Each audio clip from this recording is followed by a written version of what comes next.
You ever thought of like why artists on Bad Boy Records never really like pan out, never really stay, never really having a illustrious career on the label? Like why it's always from what we see and from what we hear, it's always some turmoil, it's always some drama, it's always some shit going on over at Bad Boy. Whether he ain't paying you right or lack of attention.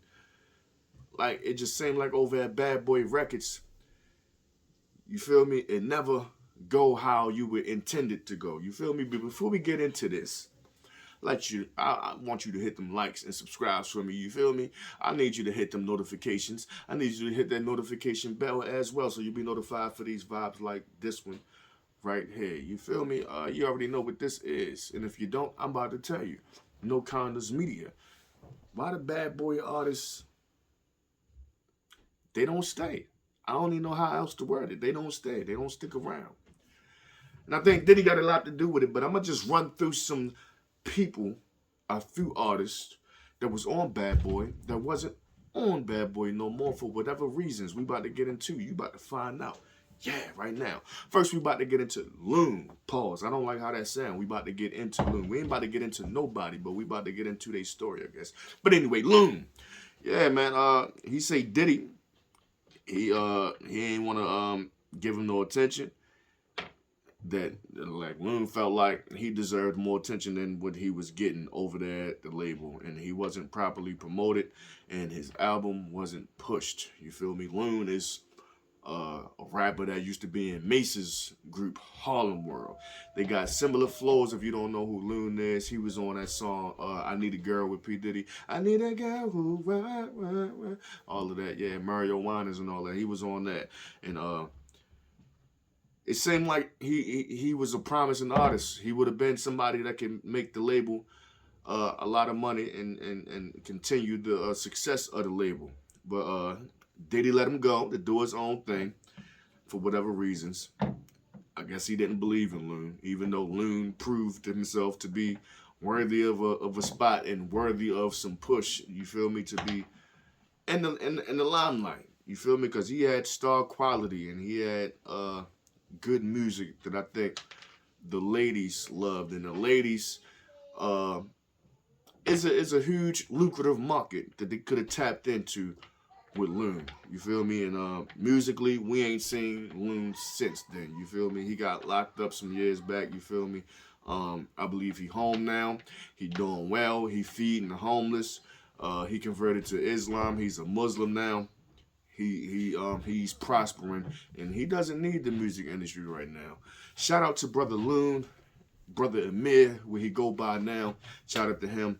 Be blessed and stay prospering like you doing, and you giving back and helping people in need. That's beautiful. Let's talk about Mace. M.A. $E. I remember him as Murder Mace. Y'all remember Murder Mace when he was rapping hard. He had bars. He was nicer than some of your legends now. Before the slow rapping, before the woman songs, before the pop type vibe that he gave off when he was Murder Mace, yeah, he was something serious. He said Diddy only paid him $20,000 for his publishing. In return, he made millions off of Mace music, off of that first album. He ain't want to work with Diddy after that. You feel me? And after that, that boy didn't just bounced off the church, went to Atlanta. He became a preacher. You feel me? And look, he said, look, I was getting robbed. And I was young when I signed that contract. You feel me? Only $20,000 for my publishing, and now I can't even eat off my own music. And man, making millions. Be careful what you signing out there. You feel me? Why he wait like 20 something years, 24 years to say all of this? You feel me? And like it's been going on since way back then, I guess. And then a lot of people say Mace ran off for other reasons too. People in Harlem was looking for him, and he was scared to deal with people in New York, so he ran down south to the A. You feel me? But that's neither here or there. But Mace said he offered Diddy $2 million for the rights for his publishing, and Diddy was like, nah, you can't have your shit back. I'm eating off your music, and I don't want you to eat off your music. This is my shit. No, you can't pay me no little $2 million for your publishing because I'm making way more than that off of this. And it's technically mine. You can't have that shit no more.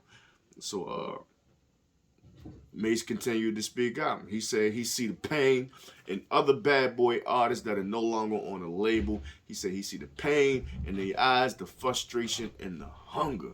He said they out here fucked up, and I gotta speak on it. You feel me? Yeah. Let's talk about Craig Mack. Yeah, it was rumors that him and Biggie, they was beefing. You feel me? I think he had problems with Biggie because when they first came out the same year, there was an album called the Big Mac. Big for Biggie and the Mac for Craig Mack. And they were on there, you feel me? And Craig Mack's debut album started taking off because of the single he had called Flavor in Your Ear. And that single kind of catapulted Craig Mack into like stardom overnight. He was big, so there was like Bad Boys, Big Break. He was the big artist at first before Biggie. You feel me?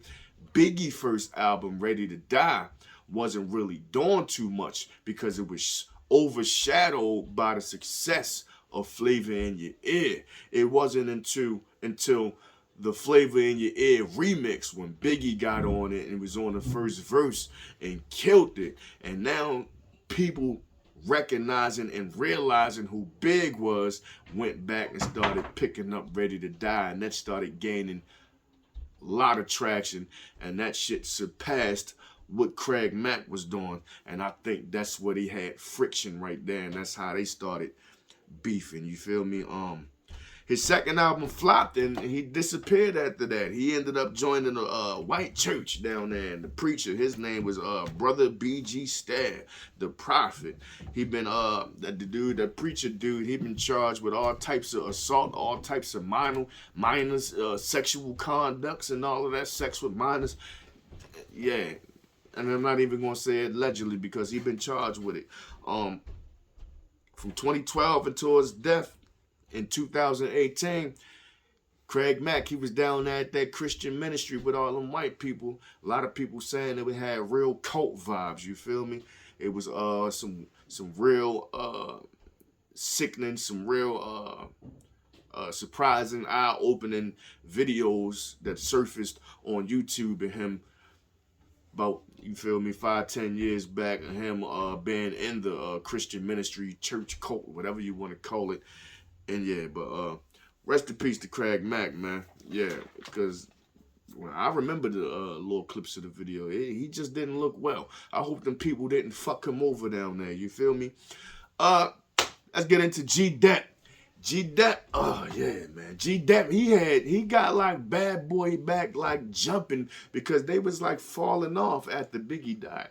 They was finding it real hard to get footing, to try to establish a new artist that was going to catapult them into the big light again. You feel me? Because back then it was Death Row and it was Bad Boy.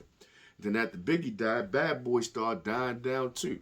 But G-Dep came back with that song, Special Delivery, started giving the label buzz, gave him a hot single, bringing relevance to their name again. You feel me? His album, Child of the Ghetto, did well in 2001.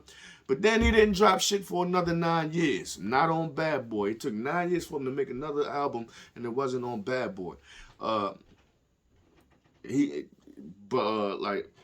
He maybe was dealing with some shit mentally because early 90s, he killed somebody. Yeah, he caught a body in a robbery. He robbed somebody and he caught a body. But all of these years, he got away with it. Nobody ever suspected him of being guilty for this, or suspected him of being the suspect in this crime. And he turned himself in 2012. He got sentenced. 2012. He got sentenced to 15 years. It was too much on his conscience, and he said that he wanted to get right with God. He wanted to let that shit, that weight off his chest. He wanted to let it go, which is completely understandable. But I feel like if I had got away with it, I probably just had to deal with that shit for the rest of my life. I'm not just about to turn myself into jail, but shout out to that man. You feel me? Maybe he couldn't deal with it. Maybe he needed that for himself. He needed to cleanse his soul. But that's what happened to G-Dep.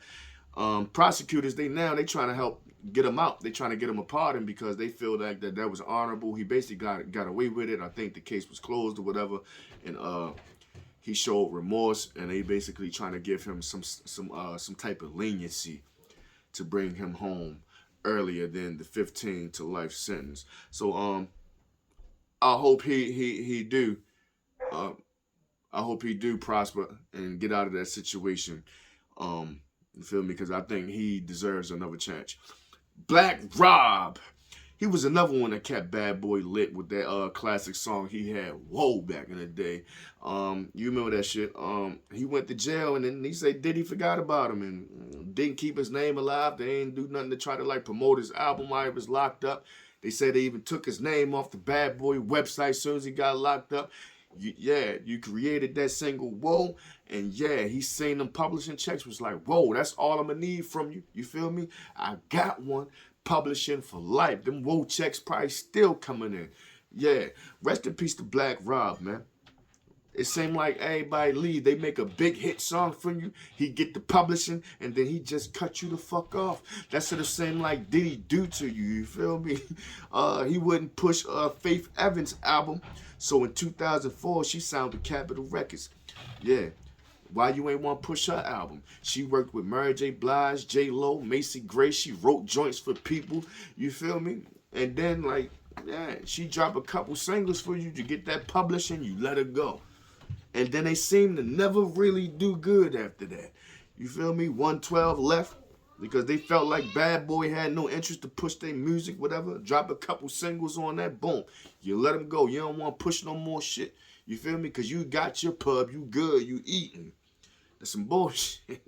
That's some bullshit. It seems like he take them checks and then get it the fuck out of here. Speaking of publishing, the Locks. They had the whole Let the Locks Go campaign, man.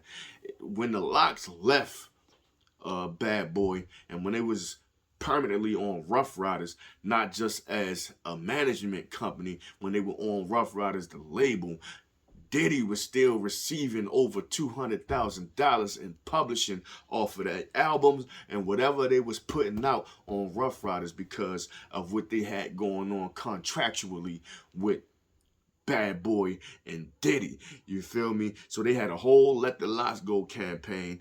It was just a whole lot of shit that went on. Their first contract, Diddy received 50% of their royalties for life. For life. And they had to fight. They had to get lawyers to get up out of that contract. Like, what you mean 50% of our royalties for life? I mean, everything that you getting, everything that you recouping, all the monies that you getting, the coins that's coming in, them royalties, I need 50% of that. Like, he was jerking the shit out people. Yeah, after being threatened to be hit with a refrigerator and all of that, and a whole lot of arguments, people got beat up, a whole lot of incidents with D-Block and Locks members pulling up on Diddy. Yeah, I guess he got tired of that shit. You feel me? He eventually let them go because the people, concert goers, they were showing up with Free the Locks t-shirts, Let the Locks Go. It was a whole movement behind that. And I guess he felt used up by him. He got a classic out of him. Once again, another hit single, Money, Power, and Respect, that still generate revenue, money to this day. And you feel me? He like, yeah, y'all can get the fuck up out of here too. Yeah, straight like that. It seemed like that boy will take your publishing. You make a hit record and he don't want shit else to do with you from that point on, man. Comment down below. Let me know what you think of this video. Why you think some of these Bad Boy artists, why do you think Bad Boy artists in general don't stick around? They don't stay with the label for a long term. They just there for a couple songs, or they just there for one song, and then they gone. You feel me? You don't really hear from Bad Boy artists no more. They stop making music. They start joining cults and all types of weird shit. What the fuck is going on? It's your man Baldhead Tay, 4 Wings and Fries. Please hit them likes. Please hit them subscribes. And please hit them notifications so you'll be notified for these vibes like this one that I'm dropping for you. I'm about this motherfucker, man. I'll holler at y'all next time. Snow Condoms Media.